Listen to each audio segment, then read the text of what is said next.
여러분, 요즘 길거리 지나가다 보면은 노란색 바탕에 빨간 글씨로 코닥이라고 써진 티셔츠나 모자 쓴 분들 정말 많이 보이죠? 심지어 카페나 인테리어 소품 샵에 가도 코닥 일회용 카메라가 힙한 감성의 상징처럼 놓여 있는데요.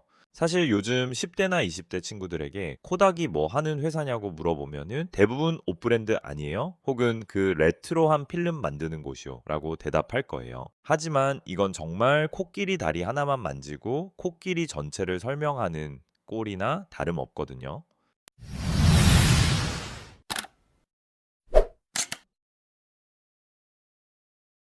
불과 3-40년 전만 해도 코닥은 지금의 애플이나 삼성, 구글을 다 합친 것만큼이나 전 세계인의 일상을 지배하던 절대 권력자였어요. 코닥 모먼트라는 말이 있었을 정도니까요. 인생에서 가장 빛나고 소중해서 사진으로 남겨야 하는 순간을 뜻하는 고유명사였죠. 전 세계 필름 시장의 90%를 씹어먹고 전 세계 모든 가정의 앨범 속에 자신들의 로고를 박아 넣었던 이 무시무시한 공룡이 왜 지금은 옷이나 팔고 소품샵의 추억거리로 전락했을까요? 더 충격적인 건 코닥을 망하게 만든 그 디지털 카메라를 세상에서 가장 처음 만든 곳이 바로 코닥 자신이었다는 사실입니다. 자기 손으로 자기를 죽일 흉기를 만들고는 그걸 창고에 숨겼다가 결국 그 칼에 찔려 쓰러진 거죠. 도대체 1970년대 코닥의 연구소 안에서는 무슨 일이 있었던 걸까요? 이야기는 1975년으로 거슬러 올라갑니다. 당시 코닥의 신입 엔지니어였던 스티브 세스는 상사로부터 좀 황당한 과제를 하나 받아요. 전항열압소자라는 걸 이용해서 사진을 찍을 수 있는 장치를 한 번쯤 만들어 봐 라는 지시였죠.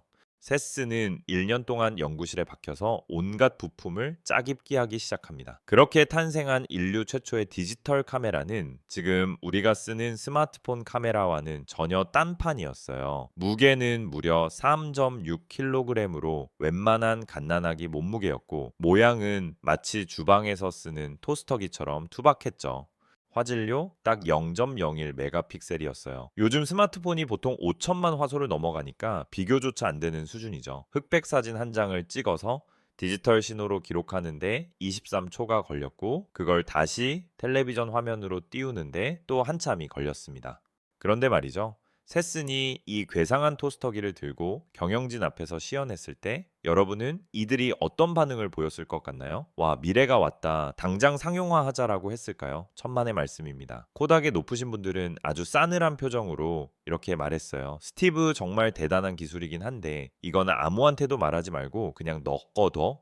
왜 그랬을까요? 코닥 입장에서 디지털 카메라는 축복이 아니라 재앙이었거든요. 당시 코닥은 필름을 팔아서 엄청난 돈을 벌고 있었어요. 카메라는 그냥 필름을 쓰게 만들기 위한 도구일 뿐이었죠. 마치 프린터 회사가 프린터 기계는 싸게 팔고 잉크 값으로 돈을 버는 것과 똑같은 구조였습니다. 그런데 필름이 필요 없는 카메라라니요? 이건 코닥의 지갑을 통째로 털어가겠다는 소리와 다름없었죠. 경영진 눈에는 이 혁신적인 발명품이 자신들의 황금알을 낳는 거위의 목을 비틀러 온 자객처럼 보였던 겁니다. 사람들은 인화된 종이 사진을 손으로 만지는 걸 좋아해. 누가 TV 화면으로 사진을 보겠어? 코닥은 이렇게 스스로를 위로하며 이 기술을 철저히 봉인해버립니다. 하지만 코닥이 잊고 있었던 게 하나 있었죠. 본인들이 멈춰 있다고 세상도 멈춰 있지는 않는다라는 사실 말이에요. 코닥이 필름 만세라고 외치며 샴페인을 터뜨리고 있을 때 지구 반대편 일본에서는 소니가 무서운 기세로 칼을 갈고 있었거든요. 당시 소니는 사진 회사가 아니었습니다. 가전제품 회사였죠. 그래서 잃을 게 없었어요.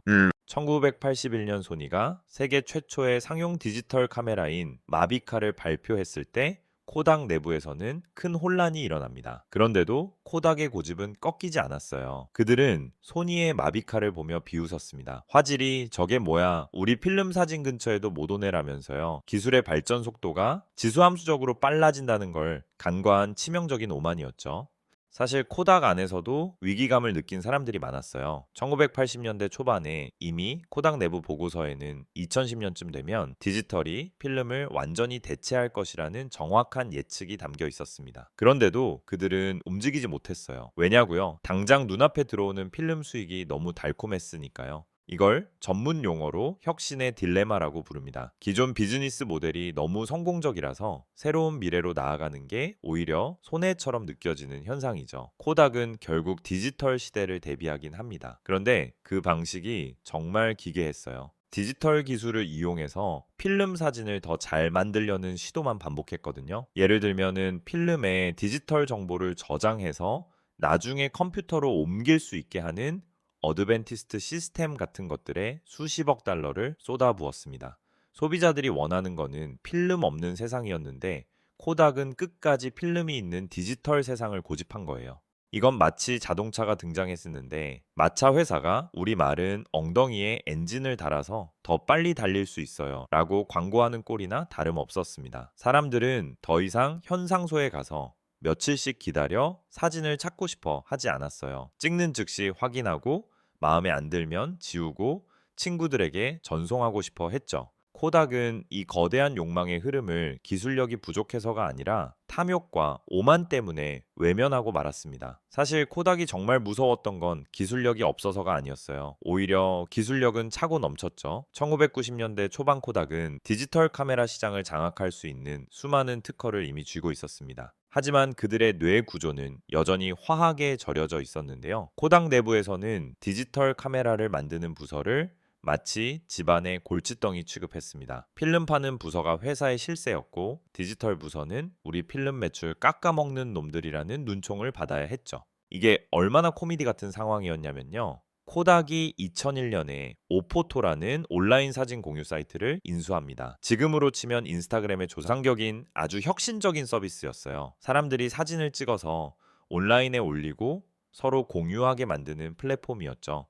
그런데 코닥 경영진이 이 오포토를 인수한 목적이 뭔지 아세요? 사람들이 온라인에 사진을 더 많이 올리면 그 사진들을 종이로 더 많이 뽑아 인화 보겠지라는 기적의 논리 때문이었습니다. 세상은 이미 공유의 시대로 넘어가고 있는데 코닥은 끝까지 인화라는 낡은 밧줄을 붙잡고 있었던 거예요. 페이스북이나 인스타그램이 나오기도 전에 이미 사진 기반 소셜 미디어를 선점할 기회가 있었음에도 그들은 그 강력한 무기를 고작 인화지 판촉물로 써먹고 버린 셈이죠. 이게 바로 1000억 달러짜리 기회를 발로 걷어찬 비즈니스 역사상 가장 멍청한 결정 중 하나로 꼽힙니다. 결국 2000년대가 되자 상황은 걷잡을 수 없이 흘러갑니다. 캐논과 니콘 같은 일본 기업들이 고성능 DSLR로 전문가 시장을 싹쓸이하고 소니와 삼성전자가 가성비 넘치는 디지털 똑딱이 카메라로 일반인 시장을 초토화하기 시작했거든요. 코닥도 뒤늦게 정신을 차리고 이지쉐어 시리즈 같은 디지털 카메라를 내놓긴 했어요. 그런데 여기서 또 한 번의 패착이 나옵니다. 코닥은 디지털 카메라 한 대를 팔 때마다 약 60달러씩 손해를 보고 팔았어요. 왜 그랬을까요? 일단 기계를 싸게 뿌려 놓으면 나중에 사람들이 코닥 인화지랑 코닥 잉크를 사서 사진을 뽑을 거라는 그놈의 면도기 면도날 환상에서 못 벗어난 거예요. 하지만 사람들은 바보가 아니었죠. 디지털 카메라로 사진을 찍고는 그냥 컴퓨터에 저장하거나 메일로 보낼 뿐 굳이 돈 들여서 종이로 뽑지 않았거든요. 코닥은 팔면 팔수록 적자가 쌓이는 기괴한 굴레에 빠져버린 겁니다. 그러던 와중에 2007년 코닥의 숨통을 완전히 끊어버릴 사신이 등장합니다. 바로 스티브 잡스와 아이폰이었죠. 스마트폰의 등장은 단순히 카메라 시장의 경쟁자가 나타난 수준이 아니었어요. 카메라라는 별도의 기기 자체가 필요 없는 세상을 만들어버린 겁니다. 삼성전자의 갤럭시 시리즈를 비롯한 스마트폰들이 고성능 렌즈를 달고 나오면서 코닥이 그토록 매달렸던 저가형 디지털 카메라 시장은 하룻밤 사이에 증발해버립니다. 이때부터 코닥의 몰락은 가속도가 붙다 못해 수직 낙하를 시작하는데요. 한때 시가총액이 300억 달러에 육박했던 거물 기업이 2011년에는 주가가 1달러 미만으로 떨어지며 상장 폐지 위기에 몰립니다.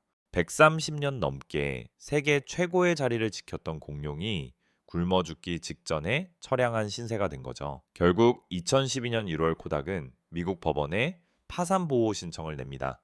코닥이 망한다고? 설마 그 코닥이라고요? 전 세계가 충격에 빠졌죠. 한 시대를 풍미했던 코닥 모먼트라는 말이 정말로 종말을 고하는 순간이었습니다. 파산 절차를 밟으면서 코닥은 살기 위해 몸부림을 칩니다. 자신들이 애지중지하던 디지털 이미징 관련 특허 수천 건을 애플, 구글, 삼성 같은 IT 공룡들에게 헐값에 팔아치워야 했죠. 그런데 여기서 더 비참한 포인트가 뭔지 아세요? 코닥이 팔아치운 그 특허들이 사실은 지금 우리가 스마트폰으로 사진을 찍고 보정하고 전송하는 모든 기술의 뿌리였다는 겁니다. 자기들이 만든 기술로 남들은 수조 원을 벌어들이고 있는데 정작 원조인 코닥은 당장 직원들 월급 줄 돈이 없어서 그 기술을 팔아 연명해야 했다라는 게 참 아이러니하죠. 파산 보호 신청 이후 코닥은 어떻게든 살아남기 위해 사업 구조를 완전히 뜯어 고칩니다. 이제 더 이상 일반 소비자들을 위한 카메라는 만들지 않기로 해요. 대신 기업용 인쇄 장비나 포장자의 화학 약품 같은 소위 돈은 되지만 재미는 없는 분야로 눈을 돌립니다. 우리가 흔히 아는 그 찬란했던 코닥의 모습은 사실상 이때 죽었다라고 봐도 무방합니다. 하지만 코닥의 잔혹동화는 여기서 끝이 아닙니다. 최근 몇 년 사이 코닥이 보여준 행보는 그야말로 비즈니스계의 좀비라고 불러도 될 만큼 기괴하고 황당한데요. 2018년 전 세계에 비트코인 열풍이 불었을 때 기억하시나요? 갑자기 코닥이 우리도 코인을 만들겠다며 코닥 코인을 발표합니다. 사진 저작권을 블록체인으로 관리하겠다면서요. 이 소식이 전해지자마자 코닥의 주가는 하루 만에 120% 넘게 폭등합니다. 사람들은 드디어 코닥이 정신 차리고 첨단 기술에 올라타나 보다라며 열광했죠. 하지만 결과는 어땠을까요? 제대로 된 서비스는 나오지도 않았고 결국 주가 조작 논란만 남긴 채 흐지부지 사라졌습니다. 130년 전통의 기업이 유행하는 테마주에 올라타서 한탕을 노리는 모습에 전 세계 투자자들은 혀를 내둘렀죠. 심지어 2020년에는 코로나19 팬데믹을 틈타 제약회사로 변신하겠다라는 깜짝 발표를 합니다. 미 정부로부터 엄청난 대출을 받아 필수 의약품 원료를 생산하겠다라고 선언한 건데요. 이 소식에 또 한 번 주가가 미친 듯이 널뛰기 시작합니다. 그런데 이 과정에서 경영진의 내부자 거래 의혹이 터지고 정부 대출이 보류되는 등 그야말로 막장 드라마 같은 상황이 연출돼요. 현재의 코닥을 보면 한때 인류의 가장 아름다운 순간을 기록하던 그 우아한 거인의 모습은 온데간데 없습니다. 남은 건 오로지 코닥이라는 이름의 브랜드 권리, 그리고 과거의 명성을 이용해 어떻게든 수익을 짜내려는 처절한 생존 본능뿐이죠. 우리가 지금 입고 다니는 코닥 티셔츠도 사실 코닥이 직접 만드는 게 아니라는 사실 알고 계셨나요? 코닥은 그냥 자신들의 로고를 쓸 수 있게 허락해주고 로열티만 챙길 뿐입니다. 옷뿐만 아니라 안경테, 배터리, 심지어 영양제까지 코닥 로고를 달고 나오는데 이건 코닥이 혁신적인 제품을 만들어서가 아니라 브랜드의 수명이 다하기 전 마지막 남은 이름값을 팔아치우고 있는 과정에 가깝습니다. 우리가 무신사 같은 곳에서 흔히 보는 코닥 어페럴도 사실 한국 기업인 하이라이트 브랜즈가 코닥 본사로부터 이름 쓸 권리만 빌려와서 전개하는 사업입니다. 130년 전 조지 이스트먼이 창업하며 세웠던 그 찬란한 제국이 이제는 누군가의 가슴팍에 붙은 노란색 로고 한 조각으로 연명하고 있다는 사실이 참 씁쓸하죠. 진짜 뼈아픈 건 코닥의 라이벌이었던 일본의 후지필름과 비교할 때 더 명확해집니다. 후지필름도 코닥처럼 디지털의 습격을 똑같이 받았거든요. 그런데 후지필름은 코닥과 전혀 다른 길을 선택했습니다. 그들은 필름을 만들던 미세 화학 기술을 응용해서 화장품과 제약 사업에 뛰어들었어요. 필름의 주성분인 콜라겐이 피부 탄력에도 중요하다는 점에 착안한 거죠. 결과는 어땠을까요? 후지필름은 지금 시가총액이 수십조 원에 달하는 초우량 기업으로 살아남았습니다. 반면 코닥은 자신들이 가진 화학 기술을 오로지 필름에만 가둬두려다 스스로 감옥에 갇혀버린 셈이에요. 우리는 여기서 아주 무서운 경영학적 교훈 하나를 얻게 됩니다. 바로 자기 잠시 캐니벌라이제이션에 대한 공포가 고업을 어떻게 죽이는가 하는 점이죠. 코닥은 새로운 디지털 기술이 자신들의 주력인 필름 사업을 갉아먹을까봐 두려워했습니다. 하지만 여러분, 명심해야 할 게 있어요. 내가 내 살을 깎아먹지 않으면 결국 남이 와서 내 살을 다 뜯어먹는다는 사실입니다. 코닥이 자기 살을 깎는 고통을 감수하고 1970년대에 디지털로 완전히 전환했다면 지금쯤 인스타그램이나 애플의 자리는 코닥의 차지였을지도 모릅니다. 지금 이 순간에도 수많은 기업이 코닥의 길을 걷고 있을지 모릅니다. 우리는 1등이니까 괜찮아. 아직은 사람들이 우리 물건을 좋아해라며 변화의 파도를 외면하고 있죠. 하지만 기술은 기다려주지 않습니다. 코닥이 망한 건 기술이 없어서가 아니라 그 기술을 세상에 내놓을 용기가 없었기 때문이에요. 1975년 그 낡은 토스터기 같은 디지털 카메라를 만들었던 젊은 엔지니어 스티브 세슨의 열정을 경영진이 조금이라도 이해했다면 오늘날 우리는 코닥 스마트폰으로 사진을 찍고 있었을 겁니다.